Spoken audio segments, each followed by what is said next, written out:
Allez, c'est parti pour ce nouveau décryptage. Aujourd'hui, on va plonger dans un texte historique du 19e siècle qui est honnêtement absolument fascinant. C'est l'œuvre de Valentí Almirall. C'est dense, oui, mais c'est un véritable modèle pour piger les racines du régionalisme et du fédéralisme en Espagne. L'idée ici n'est pas du tout de prendre parti dans les débats politiques actuels, pas du tout. On va plutôt explorer de manière totalement neutre comment cet auteur a posé les toutes premières briques intellectuelles de la décentralisation. C'est vraiment le point de départ d'un voyage incroyable à travers l'histoire, la psychologie des peuples et l'architecture même de l'État. Bon, voici le plan de vol pour aujourd'hui. On commence par un problème purement psychologique, le contraste des identités ibériques. Ensuite, on fera un saut dans le temps avec la Renaissance catalane et ses greffes. Après ça, on s'attaquera au cœur du sujet, la théorie du particularisme, avant de finir sur du concret, la souveraineté et les solutions pratiques imaginées par Almirall. Alors, pour commencer, posons-nous une question toute simple, mais cruciale. Existe-t-il vraiment une seule identité espagnole totalement uniforme ? Eh bien, Almirall s'attaque direct à cette idée reçue. C'est vrai qu'à l'étranger, on a souvent tendance à imaginer un seul grand stéréotype pour toute la péninsule.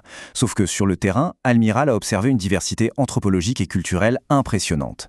Pour lui, c'est littéralement impossible de comprendre le pays sans capter les différences profondes entre, par exemple, un Galicien, un Andalou, un Basque, ou bien sûr le duo au centre de son étude, le catalan et le castillan. Ce qui nous amène à notre première grande partie, le contraste des identités ibériques. Pour Almirall, la racine des problèmes politiques de l'époque, c'est avant tout un choc frontal entre deux psychologies. D'un côté, on a le caractère castillan. Il le décrit comme très abstrait, très idéaliste, un peu dans la généralisation, quoi. C'est un tempérament qui a tendance à vénérer les grandes figures héroïques et les actions d'éclat. Et de l'autre côté, en opposition totale, on a le caractère catalan. Lui, il le voit comme positiviste, ultra pragmatique et posé.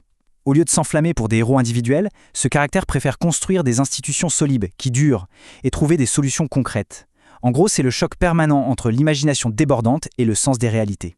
D'ailleurs, pour bien illustrer ça, le texte nous sort une métaphore vraiment géniale. Écoutez bien, John Bull ne comprendra jamais que Don Quichotte soupire pour le port de Gibraltar quand il lui reste tant de ports orphelins de commerce. C'est super parlant, non ? Don Quichotte, c'est l'idéalisme abstrait castillan, obnubilé par une cause de prestige, même si elle est totalement irréaliste. Et face à lui, John Bull, la figure britannique, incarne le pragmatisme absolu, une mentalité qu'Almirall associe direct au tempérament catalan. Ça résume à la perfection cette fameuse friction. Chercher la grandeur symbolique d'un côté ou développer l'industrie et le commerce de l'autre. On passe à la suite avec notre deuxième partie, la Renaissance et les griefs. Évidemment, ce conflit purement psychologique a fini par déborder sur l'histoire, rendant un réveil culturel quasi inévitable face au pouvoir central. Jetons un œil à la chronologie. Au XVe siècle, c'est le premier coup dur avec la perte de l'influence commerciale sur la Méditerranée. Ensuite, bon au XVIIe siècle, la fameuse guerre des faucheurs, où la paysannerie s'implique massivement. C'est la première vraie résistance régionale de fond. Mais le vrai point de rupture, le drame, c'est au XVIIIe siècle. L'arrivée de Philippe V marque la fin brutale des libertés politiques traditionnelles par de simples décrets royaux.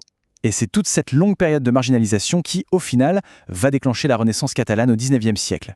Ce n'est plus juste culturel à ce stade, ça devient une force consciente qui réclame des droits très spécifiques. Mais concrètement, on parle de quoi comme grief ? Eh bien, il faut les voir comme les observations directes d'Almirall face à un État devenu hyper centralisé. D'abord, il souligne l'imposition du castillan dans les écoles primaires. Ça, inévitablement, ça crée une vraie fracture linguistique. Ensuite, il pointe la centralisation ultra-rigide de la justice.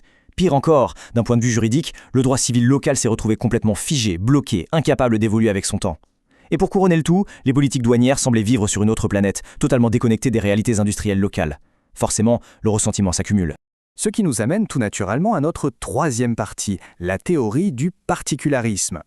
Alors, ce qui rend l'œuvre d'Almirall brillante, c'est comment il a transformé ses frustrations historiques en un véritable cadre philosophique.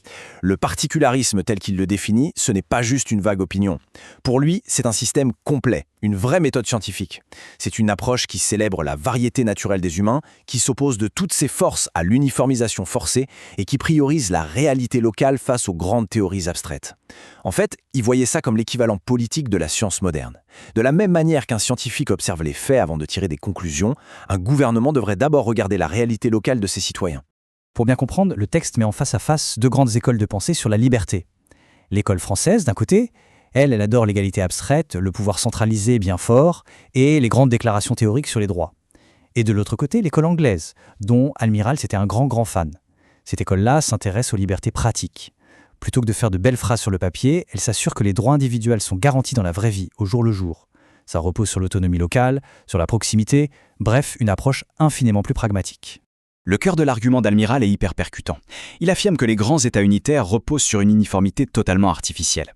C'est sûr, un grand État très centralisé, ça peut projeter une énorme puissance militaire à l'extérieur. Mais à l'intérieur, cette obsession de vouloir tout standardiser au millimètre, ça étouffe complètement l'initiative locale.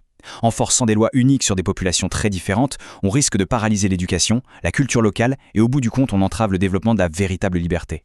Allons un peu plus loin avec notre 4e partie, souveraineté et États fédéraux. On va laisser la grande théorie de côté 2 minutes pour regarder la mécanique pure et dure. Comment on construit un lien fédéral organiquement parlant? Le texte nous donne 4 étapes super pragmatiques. 1.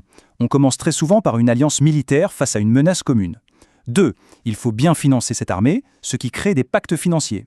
3. Une fois qu'on est allié, naturellement le commerce se développe à fond entre les partenaires. Et 4. C'est seulement à la toute fin, pour superviser cette coopération qui existe déjà, qu'on met en place un gouvernement central. La leçon ici, c'est que le vrai fédéralisme se construit par le bas, sur de la coopération pratique, jamais par une uniformité imposée d'un coup. Et ça illustre parfaitement la différence monumentale dans la définition même du pouvoir. Dans un État unitaire classique, la souveraineté, c'est un bloc de béton. C'est absolu, indivisible et jalousement gardé au centre. La liberté tombe un peu du ciel, du haut vers le bas, avec une efficacité souvent ralentie par la distance. A l'inverse, dans l'État fédéral que défend le particularisme, la souveraineté est littéralement divisée. Le texte cite d'ailleurs des exemples concrets, comme la Constitution américaine ou les cantons suisses. Ce modèle garantit des libertés beaucoup mieux ancrées et une administration qui réagit au quart de tour face aux besoins locaux. Ce qui nous propulse vers notre 5e et dernière partie, les solutions pratiques. Parce que oui, Almiral n'était pas juste un penseur en fauteuil, il avait de vraies propositions concrètes. La clé de voûte de son architecture, c'est une répartition des compétences réglée comme du papier à musique. Pour trouver l'équilibre parfait entre l'unité de la nation et l'autonomie des régions, on sépare les tâches. L'État général gère de manière exclusive la diplomatie, l'armée, la monnaie et les grands réseaux de transport. Et en parallèle, les États régionaux ont un contrôle total sur leur propre code civil, leur administration locale et leur politique économique. C'est clair, c'est net et ça vise une harmonie structurelle. Et quand on zoome sur ce qu'il imaginait spécifiquement pour la Catalogne, l'audace du personnage est juste fascinante. Il voulait complètement innover et dépasser les vieux systèmes parlementaires. Son plan? Une décentralisation chirurgicale basée sur les comarcas, ces petites divisions territoriales traditionnelles. Il voulait redonner une puissance énorme aux municipalités.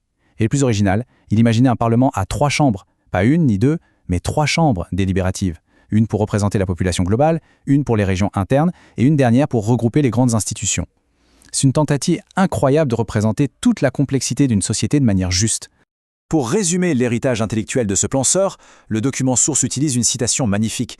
Un homme de gauche, isolé, un futuriste qui a posé les premières pierres d'une construction scientifique du catalanisme. À son époque, sa vision était tellement pointue et rationnelle qu'elle devait sembler difficile à suivre pour beaucoup.